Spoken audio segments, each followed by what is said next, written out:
The Carolina Hurricanes on Monday night found out who they're going to play in the first round of the 2024 NHL Playoffs. And once again, it is the New York Islanders for part two of Aho versus Aho. That and much more on a Tuesday edition of Locked On Hurricanes.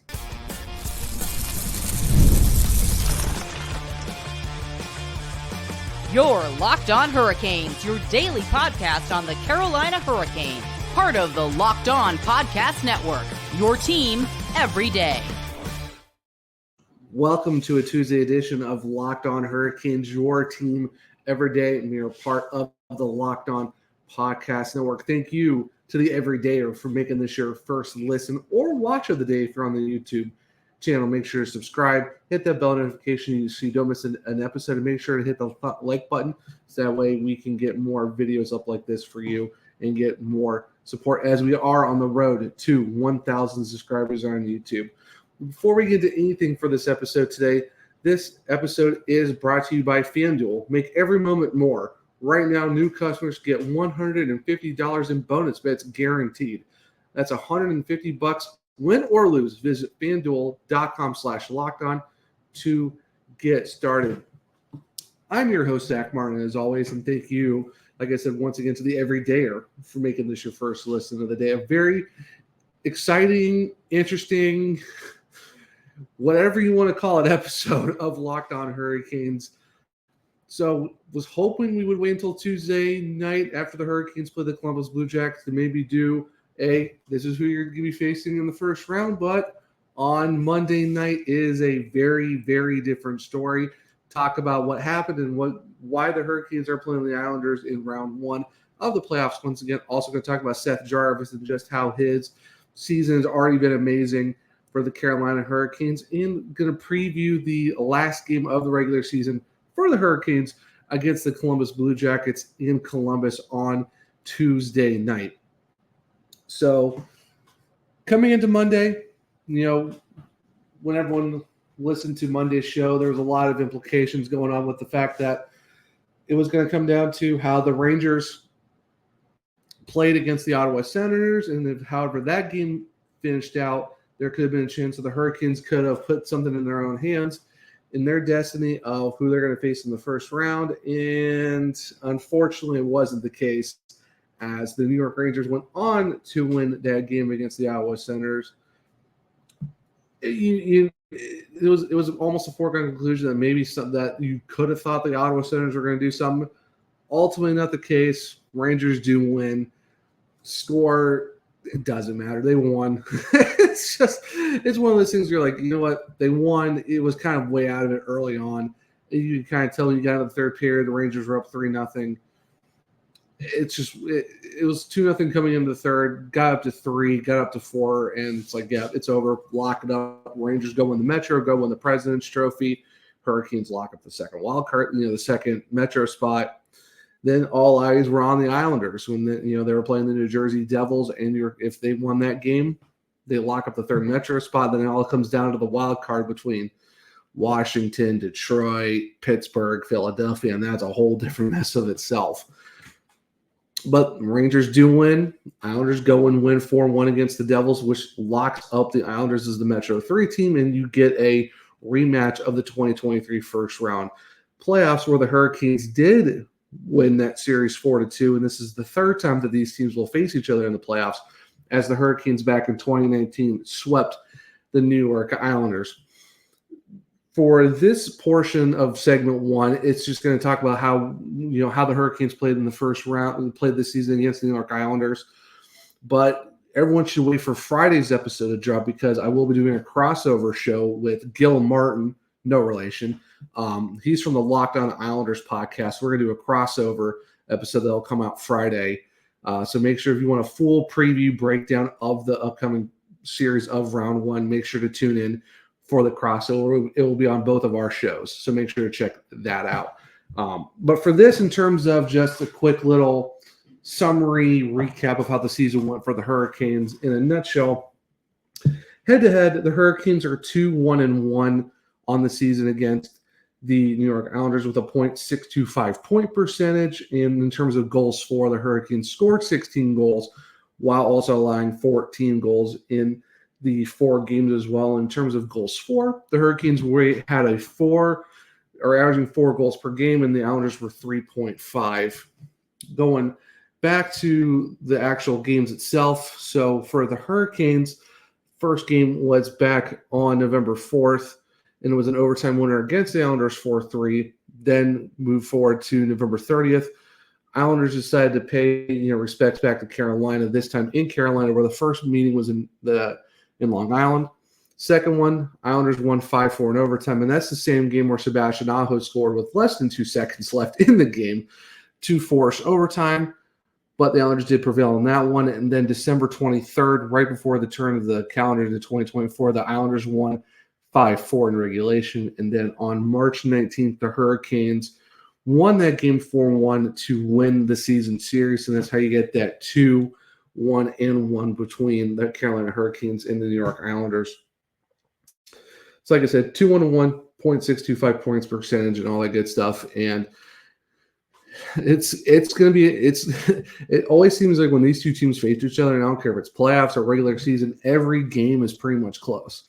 But outside of the game back on March 19th where the Hurricanes won 4-1, every game was decided by 1 goal. 2 of them finished in overtime, with the Hurricanes doing it on Long Island and then the Islanders coming in doing it in Carolina, where I was actually at that game as press with the hockey writers. And then it's one of those things where now you're looking at a repeat. You're looking at a rematch of last year's playoffs. And if everyone remembers last year's playoffs, like I said, the Hurricanes won 4-2 in the series.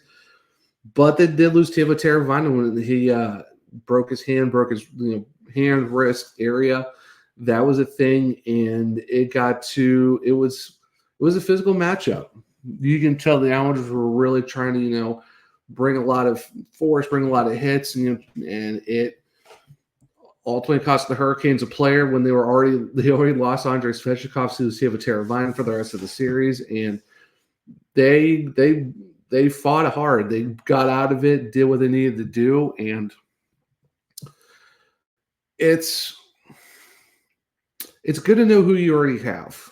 Thing is, the schedule isn't out yet, so you don't know if they're going to start because the playoffs start on Saturday. And you don't know if it's going to be a Saturday start for the Hurricanes or a Sunday start for them. So right now it's up in the air of when game 1 is going to be. Obviously, it's going to be in Carolina for games 1 and 2. Then you're going to go to New York. And then hopefully you don't have to come back to Carolina again. But just on the circumstance, it's going to be how it is. But the Hurricanes do have home ice advantage against the Islanders. And all you really got to hope for is that you stay healthy, you get through it, and just do what you can to just make sure everyone stays as healthy as much as they can, get out of that series hopefully as quickly as you can. Hopefully don't make it long, and hopefully, just get some great goaltending, get some great scoring. I would not be surprised if it was my choice. I would say you go with Frederik Andersen game 1, whenever that game is.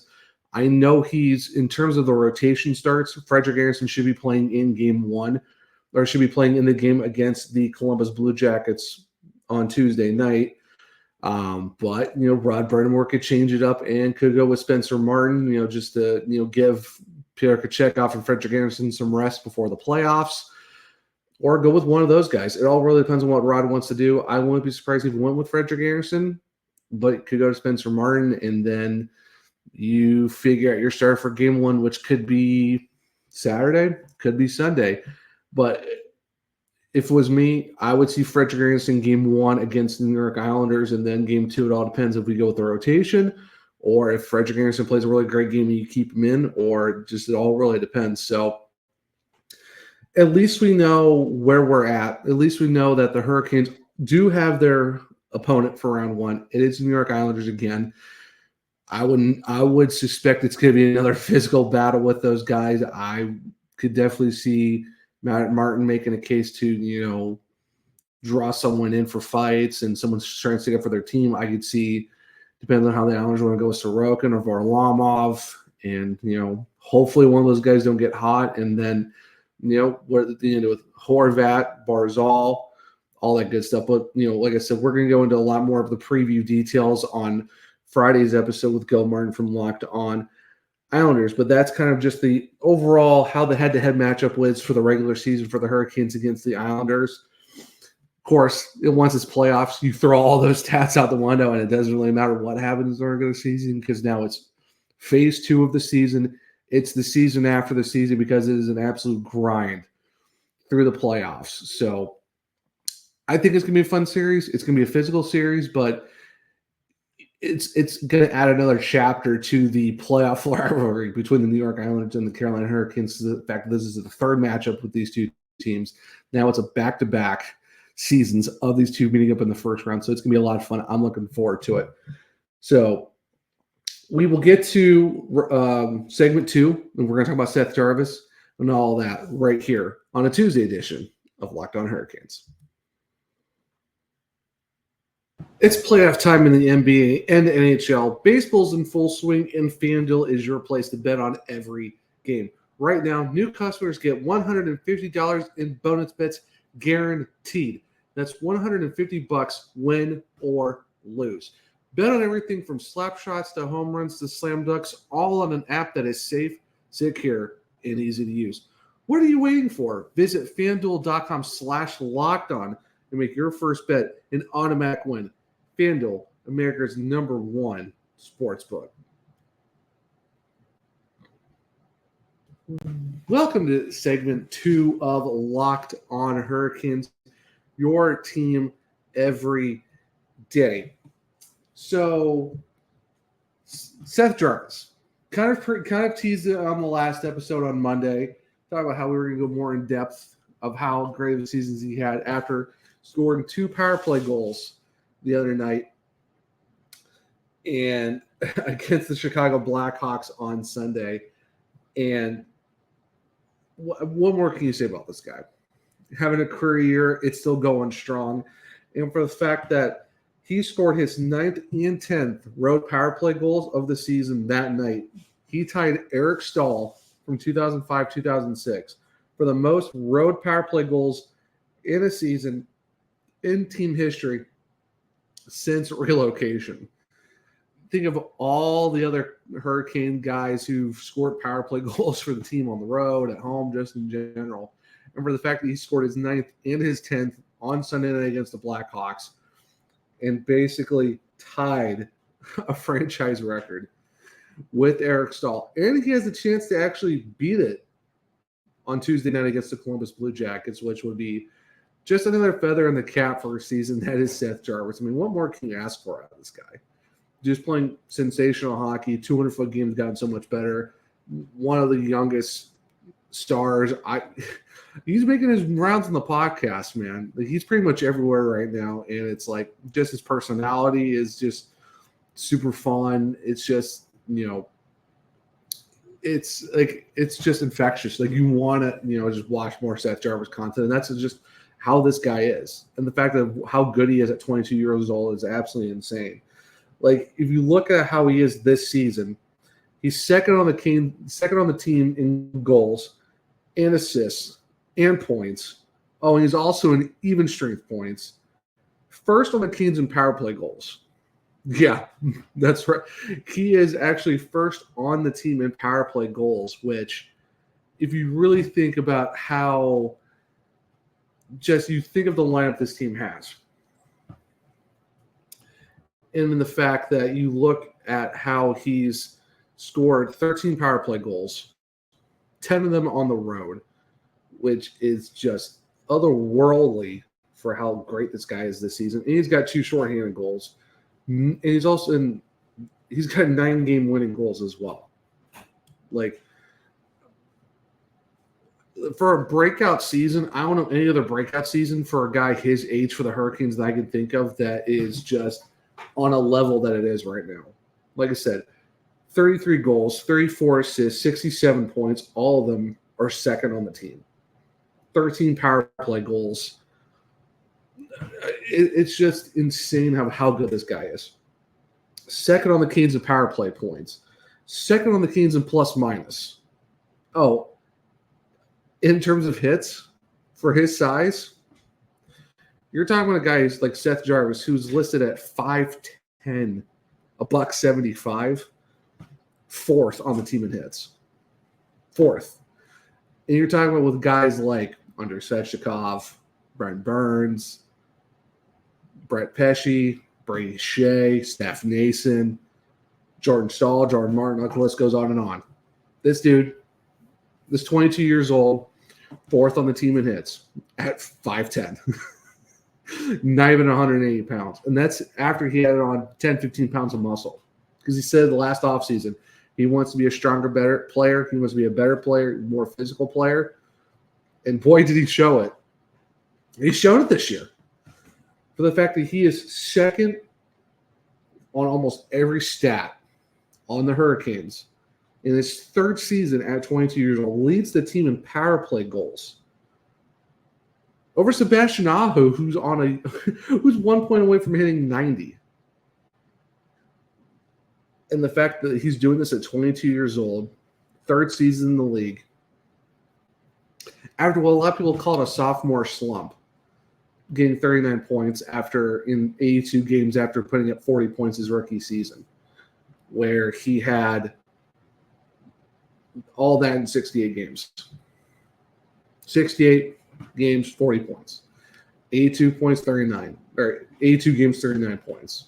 And then he comes up the next year, 33, 34, 67, has a chance to hit 70 points. I think he can do it. I think he can do it Tuesday night against the Jackets. No problem doing it against them. I can see him doing it to hit 70.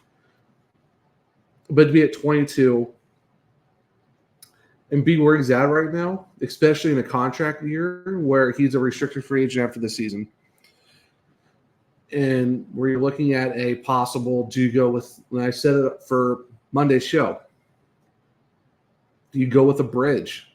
Do you go for a 3-year deal and wait until he's 25 and give him that Sebastian Aho deal at 25? Because Sebastian Aho got his 8-year contract at 26. It's a good possibility that you can give it to him that time. Give him that 3-year deal, see where the cap's at, take care of everyone else. Because you got all the defensemen there are going to be unrestricted free agents this offseason. Jacob Slavin's going to be an unrestricted free agent after next season, after 24-25. Got to figure out what you want to do with him too. So there's an option that they can do that. Whereas like, hey, let's do a bridge, get everyone else taken care of, and then in 3 years, when you're 25, here's your big boy deal for the next 8 seasons in your Carolina Hurricane until like you're in your like 34, like 33, 34 years old. And you get one more short-term deal after that, and you're in your Hurricane for life. Or do you just lock him up now? Give him that 7-8 year deal. He's 29, 30 years old when that contract's done, and you give him another 4 or 5 year deal where he's 34, 35 after that one. There's a lot of avenues that they can go with, and honestly, he's deserved every penny of whatever offer that is. Because if you look at the fact of how the regular season in general for Seth Jarvis, the Hurricanes are 48, 3-4 when Seth Jarvis scores a goal in the regular season. It's just insane to think about. 7 losses in total, 48 wins within scoring. Like I said, in the biggest breakout year that I can remember to date, in the last, I would say, decade, maybe more. And he's earned every cent of whatever contract he gets. If it was me, I'd lock him up long-term now. Get it done. Get it over with. Give him that 8-year deal. Make it till he's 30. Make the deal end when he's 30 and give him another 4 or 5 year deal after that and let him ride it out until he's 34, 35. And make him a Hurricane from life, and where he started his career at 19 back in 21, 22. Give him a really long career with the Hurricanes. Hurricane for life, this kid. Because if you think about it, he should easily be, if you go back and redraft that 2020 draft, Seth Jarvis is easily top 3. Bar none, hands down. There's no other convincing. He's a top 3 draft pick. If you go back and redo that 2020 draft, Seth Jarvis, at least top 3. I'd say at the worst 3rd, because that's how good this guy's been. to see a career like this in a contract year, after having that slump where he worked on his defensive game, comes into this season, he's played on the power play, on the penalty kill, defensive zone, offensive zone, 200-foot game, throwing the body around. I've never seen a guy become more of a complete player from 19 to 22 ever. The Hurricanes have found a young superstar in Seth Jarvis, and he's worth whatever contract they give him. And I'm hoping that's a long one. I really do. Because I don't know how many other guys you can luck out on like Seth Jarvis. And you know what? Thank you, Toronto Maple Leafs, because of that Patrick Marleau contract, that deal to get the 13th overall pick, which would have been Toronto's, but it became Carolina's, and the Hurricanes went and got Seth Jarvis. Thank you, Toronto, for that draft pick. We appreciate it because it worked out really well for the Hurricanes. Getting a guy who people thought was going to go back to Portland for the Winterhawks and play in the WHL back then in 21-22. Surprise! No, that didn't happen. He stayed. Great rookie season. I think he's had a pretty decent sophomore season, and now his third year in the league just absolutely blew up. And he's been everywhere. People are understanding his personality. People love him. And it goes to show that the scouts in Carolina know how to do their job, and they got this guy. And I'm excited for him to be a Carolina Hurricane for life. And I'm hoping that, we figure out what the deal is and soon, and see where we're at. Short term, sure. I think a bridge could work, but asking me, 100% lock him up, 8 years, slap whatever AAV, annual average value you want to throw on this guy. $6 million, $7 million, sure, make it work. Cap's going to go up. Give him $6 million per season, $7 million per season. Worth it. Worth every single penny. It'll be worth every year, whatever term that is.